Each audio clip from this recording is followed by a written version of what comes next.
चलो तो अब शुरू करते हैं काव्यांश नंबर 4।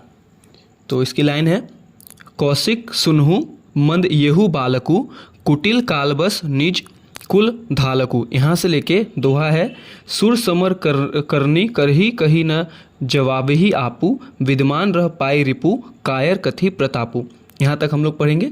तो सबसे पहले हम लोग शब्दार्थ जानते हैं। तो शब्दार्थ में क्या है, कौशिक मतलब विश्वामित्र, कुटिल मतलब दुष्ट, कालबस मतलब मृत्यु के वशीभूत होकर, धालकु मतलब घातक, भानुवंश मतलब सूर्यवंश, राकेश कलंकु मतलब चंद्रमा का कलंक, निपट पूरी तरह, निरंकुश जिस पर किसी का वश न हो, क्षण माही क्षण भर में, वीर व्रति मतलब वीरता का व्रत धारण करने वाला, अछोबा मतलब क्षोभ रहित, गारी मतलब गाली, शूर मतलब शूरवीर, समर मतलब युद्ध, रण मतलब भी युद्ध, कथई प्रतापु मतलब प्रताप की डिंग मारना। बाकी और भी है, उतना इम्पोर्टेंट नहीं है। तो अब इसका एक्सप्लेनेशन में आते चलिए। तो अब लाइन बाय लाइन एक्सप्लेनेशन देखते हैं। क्या है, कौशिक सुनहु मंद एहू बालकु कुटिल कालबस निज कुल धालकु।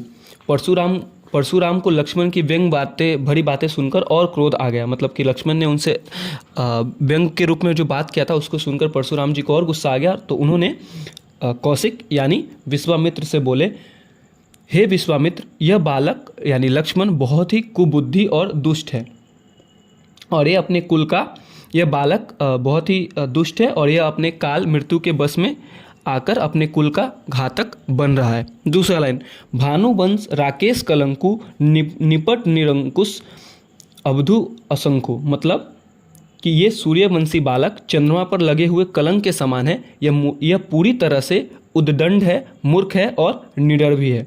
लक्ष्मण की बात हो रही है यहाँ पे। काल कबलू होई है छन माही कहो पुकारी खोरी मोहि नाही। तुम हट कहू जो चबहू उबारा कही प्रतापु बल रोसु हमारा। कि अभी यह कुछ ही पल में काल का ग्रास हो जाएगा, अर्थात मैं इसे मार दूंगा। मैं अभी यह बात कह रहा हूँ, बाद में मुझे दोष मत दीजिएगा। विश्वामित्र से कह रहे हैं कि हम कुछ ही क्षण में मैं इसे मार दूंगा, बाद में आप इसे मुझे इसका दोष मत देना।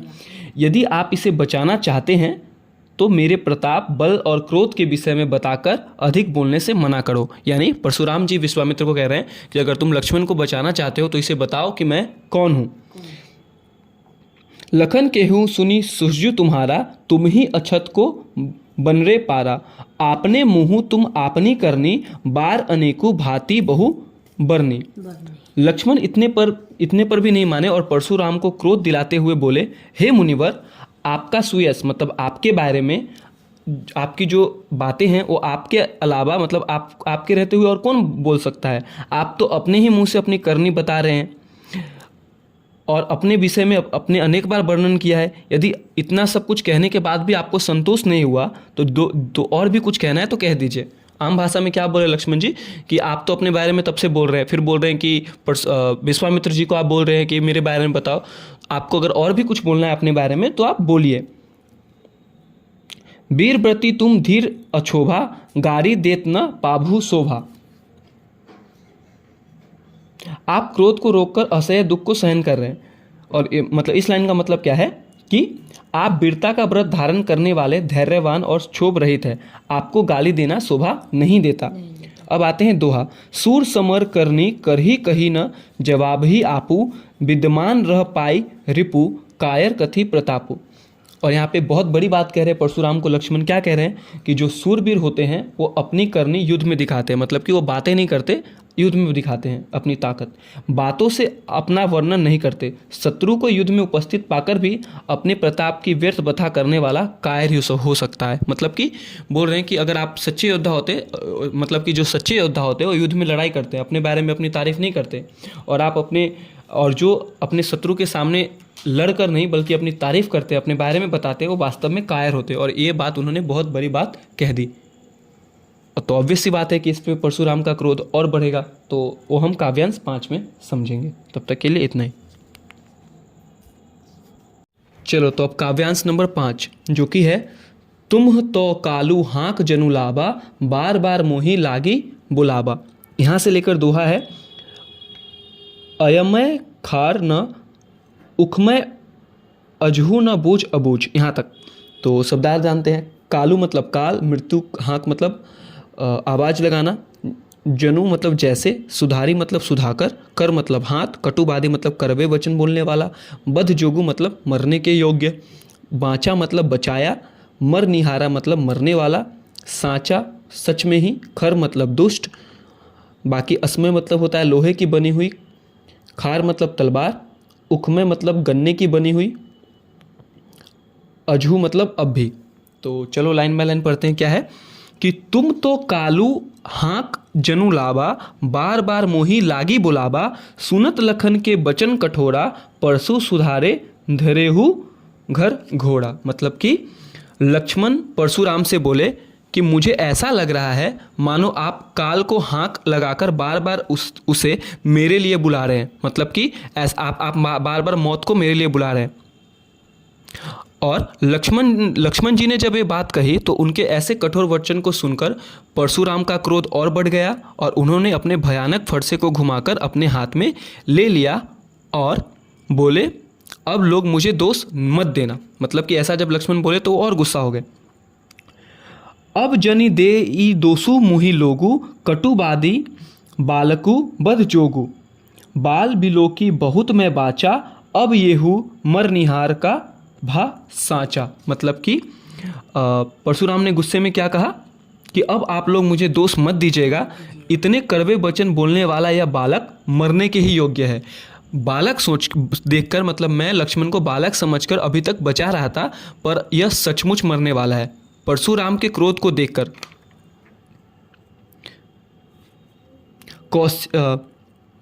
कौशिक कहा अभिचय अपराधु, बाल दोषु गुण गुणही न साधु। मतलब कि परशुराम के क्रोध को देखकर कौशिक यानी विश्वामित्र जी ने कहा कि आप इसके अपराध को यानी लक्ष्मण के अपराध को क्षमा करें, बालकों के दोष और गुण को साधु लोग नहीं गिना करते। मतलब कि लक्ष्मण एक बालक है तो आप इस पे ज़्यादा गुस्सा मत कीजिए, इसको माफ़ कर दीजिए। अपने महु तुम खर कुठार में अकरुण को ही, आगे अपराधी गुरुद्रोही, उत्तर देत देखो बिनु मारे, कौशिक केवल कौशिक सील तुम्हारे, न त यही कटी कुठार कठोरे, गुरही उरीन होतु भर थोड़े। मतलब कि क्या परशुराम क्या बोल रहे हैं कि जब विश्वामित्र ने कहा कि आप इनको लक्ष्मण को बच्चे समझ के माफ़ कर दीजिए, तब परशुराम ने कहा ये मेरा दुष्ट फरसा है, मैं स्वयं जब परशुराम ने कहा कि ये दुष्ट फरसा मैं स्वयं दया रहित और क्रोधी हूँ, उस पर यह गुरुद्रोही मेरे सामने उत्तर दिए जा रहा है। मतलब कि एक तो मैं पहले ही क्रोध वाला हूँ, ऊपर से लक्ष्मण मुझे और गुस्सा दिला रहे हैं। तो हे विश्वामित्र, केवल आपके सील के कारण ही मैं इसे मारे बिना छोड़ रहा हूँ, नहीं तो इस कठोर फरसे से कटकर थोड़े ही परिश्रम से गुरु के ऋण से मुक्त हो जाता। मतलब कि आपके कोमल वचनों को सुनकर ही मैं अब तक इसे छोड़ रहा हूँ, नहीं तो फरसे से मैं इसे यानी लक्ष्मण को थोड़े ही क्षण में मार देता। अब आते हैं दोहा कि गाधी सुनु कह, हृदय हंसी मुनहि हरिये सूझ, असमय खार न उखमय, अजहू न बूझ अबूझ। मतलब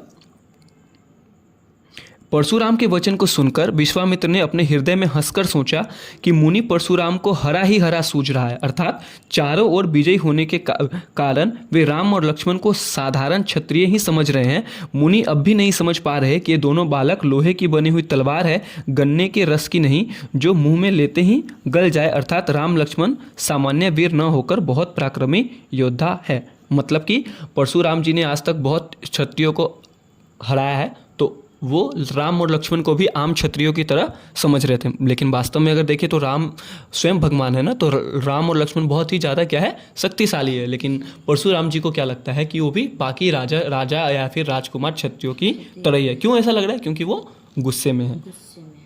अब मैं एंड में इसका मतलब लिखा हुआ दे रहा हूँ, तुम लोग उसे लिख लेना।